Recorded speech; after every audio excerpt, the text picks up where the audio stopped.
Salut tout le monde, j'espère que vous allez bien. Si ça va pas, recevez ma joie, je vous envoie vraiment plein de joie. Aujourd'hui on se retrouve dans une nouvelle vidéo et ça va être une vidéo mes fournitures scolaires. Si tu ne me connais pas, moi c'est Rachel Lusika. À cette rentrée 2021, je vais en deuxième année de DUT technique de commercialisation en alternance. Alors premièrement, je vais vous présenter toutes mes fournitures digitales, tout ce qui a trait à mon ordinateur, mon iPad, etc. Et ensuite je vais vous présenter les fournitures papier pour tout ce qui est cours. Et enfin je vais vous parler de mon organisation de manière assez brève. Cette année je vais prendre mes cours à l'ordinateur. Donc comme ordinateur j'ai un MacBook Pro. C'est le MacBook Pro 2020 en version 1 Tera. Et il se présente comme ça. Il a actuellement une coque sur lui. La coque elle vient de chez Amazon. Ah oui, je précise, je mettrai tous les liens en description de mes fournitures digitales, donc n'hésitez vraiment pas à checker. Il y a une coque transparente, elle a bien vécu mais elle protège vraiment bien mon ordinateur. Et voilà, du coup mon ordinateur il fait 13 pouces, il fonctionne très bien, je l'avais acheté du coup l'année dernière. Et vraiment c'est un investissement pour le coup, c'est un investissement. Franchement, si vous voulez prendre un Mac mais que tout ce que vous allez faire c'est de la prise de notes de cours, je vous recommande pas du tout parce que ça coûte cher. Pour pas grand chose, franchement, hein, on va être honnête. Ça coûte assez cher et si vraiment vous allez juste prendre des notes de cours ou regarder Netflix, moyen l'investissement. Mais si vous comptez par exemple faire du montage, utiliser les logiciels Adobe, etc. là ça peut être un investissement que vous pouvez rentabiliser. En l'occurrence, moi je l'ai pris surtout parce que je fais des vidéos, je fais mes montages dessus. Ensuite mon ordinateur je l'utilise avec un adaptateur. Alors cet adaptateur il est tellement utile, mais vraiment utile parce que mon ordinateur n'a que des prises USB-C. Donc c'est une prise avec adaptateur USB-C. Donc premièrement il y a HDMI, donc ça c'est super pratique pour les présentations en cours. Moi je sais que dans mon DUT je suis amenée à faire beaucoup d'oraux et souvent on a besoin d'avoir un support de présentation, donc c'est trop utile. Donc voilà, il y a le port HDMI, il y a des ports USB et également des ports carte SD, donc moi c'est utile pour mes vidéos et tout, donc super pratique, assez facile à transporter. Ensuite mon ordinateur, quand je le mets dans mon sac, je le mets dans cette pochette, bon pareil elle a pas mal vécu. Je l'ai eu sur Amazon et pareil je vous mettrai le lien en description. Avec mon ordinateur j'utilise des disques durs. Alors lui c'est un parmi tant d'autres, parmi 4. Donc celui-ci c'est un 2 Tera et je l'ai eu à moins de 60 €, donc c'était 59 €, 57 €, quelque chose comme ça, mais c'était moins de 60 € et trop bien parce que il y a assez d'espace et c'est assez transportable aussi, c'est pratique, donc parfait. Ensuite, comme autre fourniture digitale, j'ai un iPad. Alors bon, actuellement il y a les notes de la vidéo. J'ai mon iPad, alors c'est un iPad 6 que j'ai acheté je crois en 2018. Que j'ai acheté, non, on me l'a grave offert pour mon anniversaire en 2018 ou en 2019. Et voilà, c'est un iPad 6, il est compatible avec l'Apple Pencil et c'est pour ça que je l'avais pris parce qu'à l'époque j'hésitais avec l'iPad Pro, mais comme je fais pas d'art, genre je dessine pas ou quoi sur l'iPad, je m'étais dit non Rachel, on va quand même pas prendre un iPad Pro, du coup j'avais pris l'iPad 6 qui est compatible avec l'Apple Pencil. Donc j'ai cette coque actuellement que j'aime beaucoup, mais j'ai également une coque clavier, donc la coque clavier je la mettrai en description. Mais bon, actuellement j'utilise celle-ci parce qu'elle fait que mon iPad reste assez fin et j'aime bien l'utiliser comme ça. Voilà, la poser comme ça et pouvoir voir mon écran. Et donc j'utilise cet iPad en double écran avec mon MacBook Pro souvent. Et également lorsque j'ai des zooms, je mets les zooms sur mon iPad et je prends mes notes sur l'ordinateur. Alors l'année dernière c'était très utile avec les cours en ligne parce que l'écran devient vite petit quand tu dois à la fois être sur le zoom et à la fois prendre tes notes sur ordi. Donc c'était vraiment trop pratique de suivre mes zooms sur mon iPad et de prendre mes notes en plein écran sur mon ordinateur. Je pense que pas mal de personnes peuvent se demander si un iPad c'est vraiment utile. Alors franchement on peut vivre sans hein, largement, mais c'est très utile pour justement les écrans de partage, surtout si vous avez un MacBook. Ça peut vraiment être très utile pour avoir un double écran et donc un plus grand espace de travail. C'est vraiment top pour ça. Après voilà, c'est pas l'achat le plus utile au monde, mais ça peut être un bon investissement que vous pouvez bien rentabiliser. avec mon iPad, j'utilise un faux Apple Pencil. Donc je vous explique, j'avais un Apple Pencil mais j'ai fait l'erreur de le revendre parce qu'il fut une époque où j'utilisais vraiment pas du tout, genre j'utilisais pas du tout, je me suis dit oh je crois que j'avais besoin d'argent et tout, donc je l'ai vendu sur Vinted à genre moitié prix, purée, je regrette tellement. Et donc du coup au bout d'un moment j'avais de nouveau besoin d'un stylet pour tablette.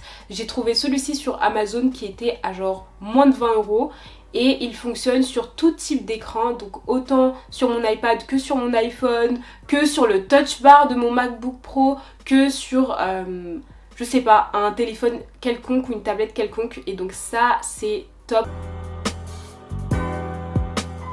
Mon sac de cours les gars, donc mon sac de cours c'est celui-ci, donc c'est un sac Lacoste rouge, donc je l'ai pas acheté exprès pour la rentrée, je l'avais déjà et je l'aime bien parce que la taille convient parfaitement pour mettre mon ordinateur dedans et le reste de mes affaires, donc il me convient bien, il est assez solide, donc comme je vous l'ai dit ça fait longtemps que je l'ai, des années je pense. Je vais commencer par tout ce qui concerne la trousse. Donc ma trousse c'est celle-ci, c'est la même trousse que j'ai depuis 2 ans. Elle est très pratique parce qu'elle est assez grande, mais quand on la met dans le sac, elle est en mode fine et donc ça prend pas trop de place par rapport aux trousses rondes. Voilà, c'est vraiment une préférence. Quand j'utilise un sac à main, je préfère vraiment avoir une trousse de ce format-là plutôt qu'une trousse ronde. Et donc à l'intérieur, je n'ai vraiment pas vidé mes affaires de l'année dernière. Genre vraiment les gars. En fait, je suis tellement partie en vacances juste après la fin des cours que j'ai vraiment... j'ai même pas vidé ma trousse. Ce qu'il y a surtout dedans que je voulais vous montrer, ce sont mes Papermate.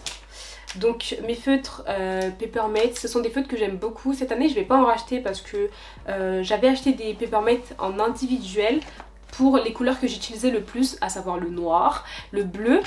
Donc pour les autres couleurs, comme c'est pas des couleurs que j'utilise tout le temps, j'écris pas avec, ça dure quand même assez longtemps. Et bon, il y a quelques surligneurs mais ça j'en ai racheté. Et puis il y a une trousse comme ça c'est hyper pratique pour souligner et autres.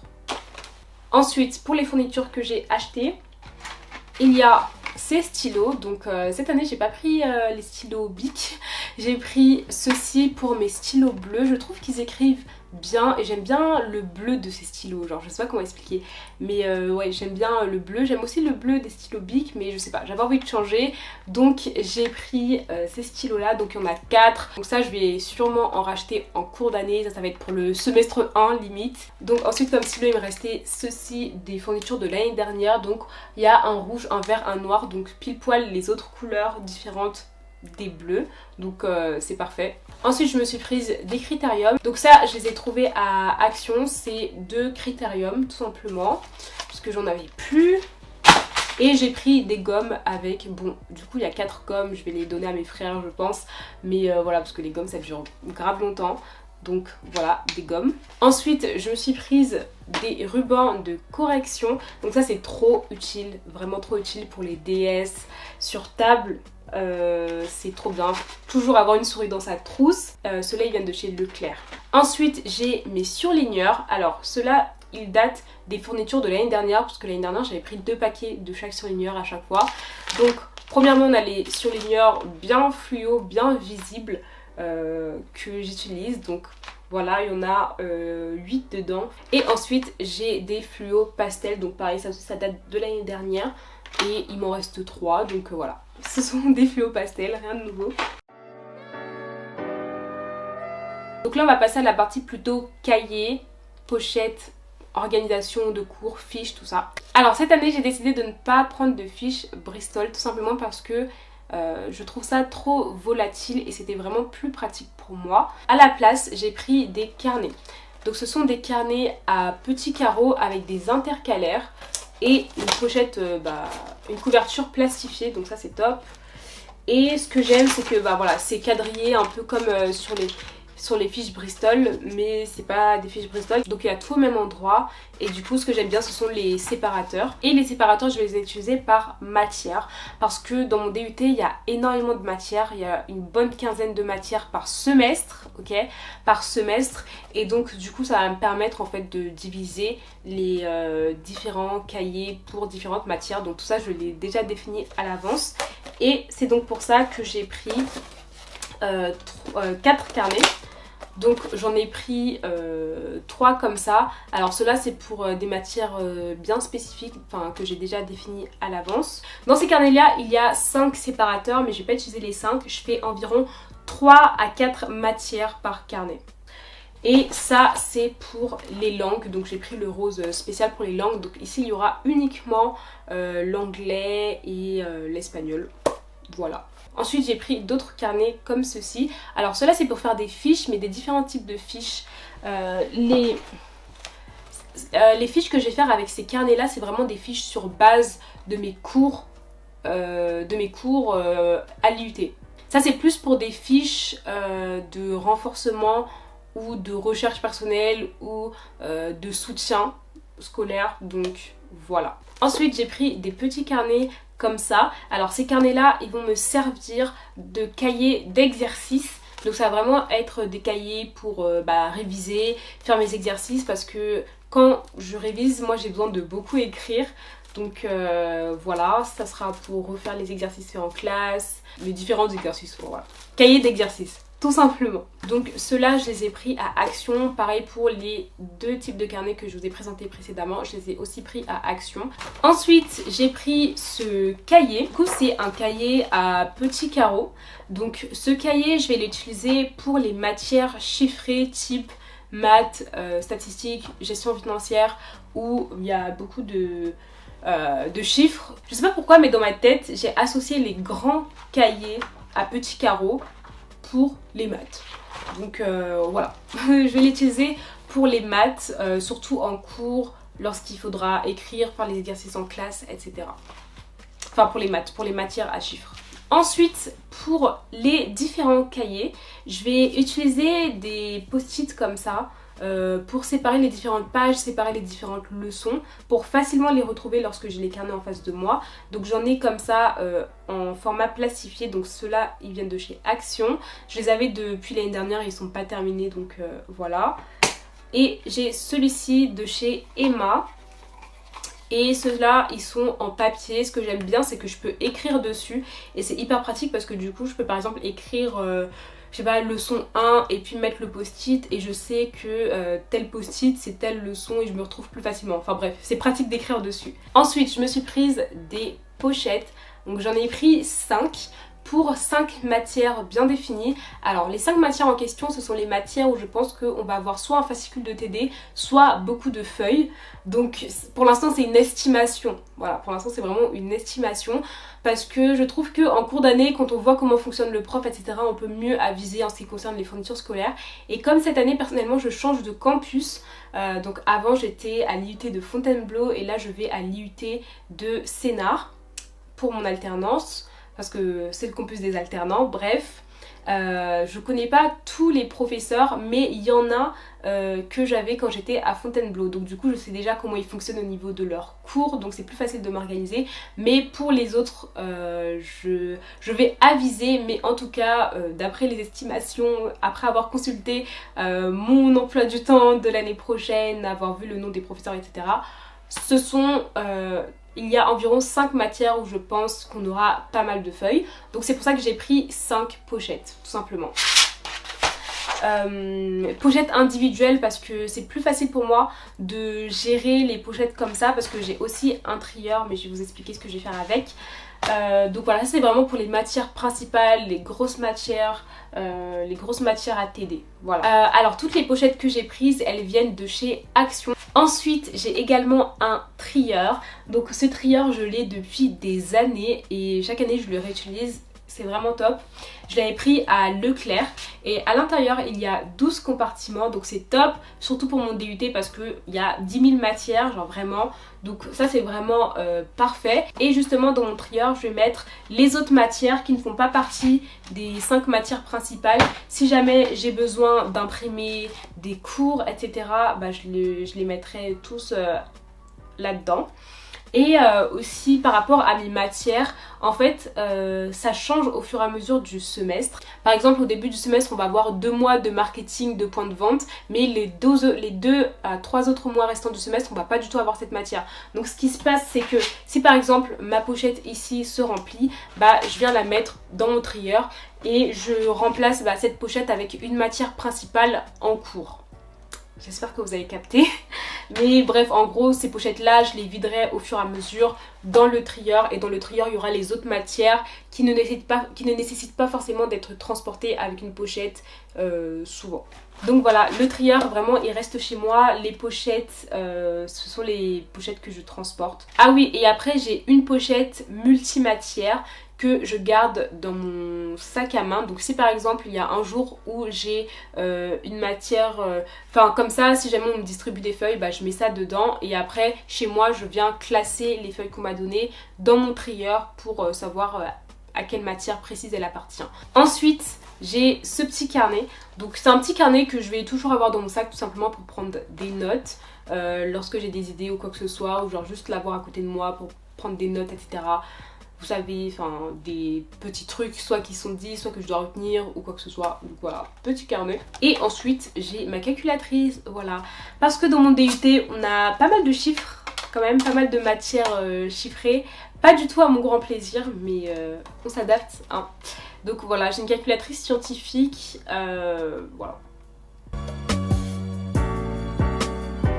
Donc voilà, ça c'est tout pour mes fournitures scolaires et tous mes cahiers. Maintenant on va passer à mes fournitures d'organisation et très brièvement comment est-ce que je m'organise par rapport à mes cours en conséquence des fournitures que j'ai achetées. Comme vous l'avez vu, je n'ai pas acheté d'agenda. Pourquoi? Parce que j'utilise Notion. Donc Notion c'est une application d'organisation sur laquelle on peut avoir des calendriers et du coup c'est là-bas que je reporte en fait toutes mes deadlines pour les cours. Mais pour mon organisation quotidienne j'utilise mon planeur intentionnel.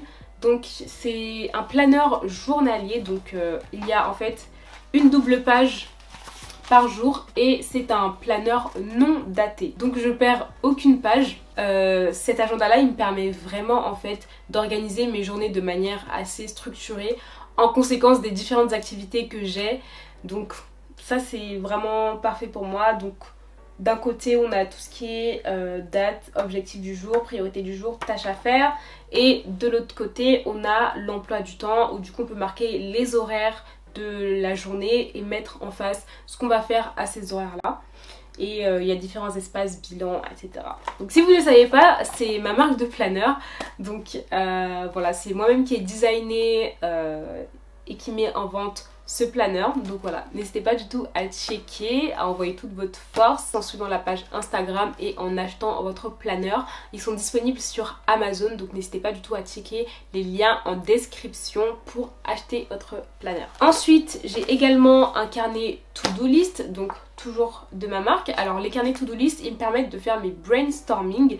Donc dans ma manière de m'organiser, avant d'utiliser Notion, etc., avant d'utiliser mon planeur journalier, je prends souvent des temps pour faire un brainstorming, surtout avant le début d'une semaine, donc généralement le dimanche après-midi ou alors le lundi. Je m'assois et je mets tout ce qui me passe par la tête, toutes les choses que je dois faire, etc. C'est vraiment là-dedans que je les mets, voilà.